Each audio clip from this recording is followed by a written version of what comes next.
کہ پھر نماز پہ ذہن کہاں سے لگے، نماز پہ دل کیسے لگے؟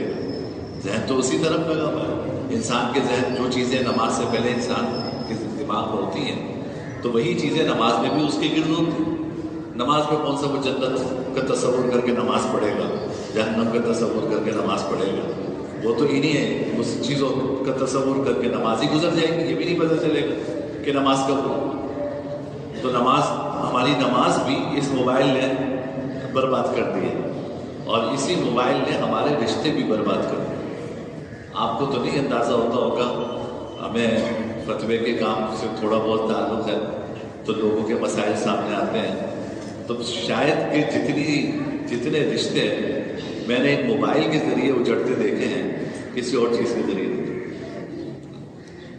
یہ ایسی مصیبت ہے کہ آپ اس کے ذریعے سے کوئی پیغام اگر دیتے ہیں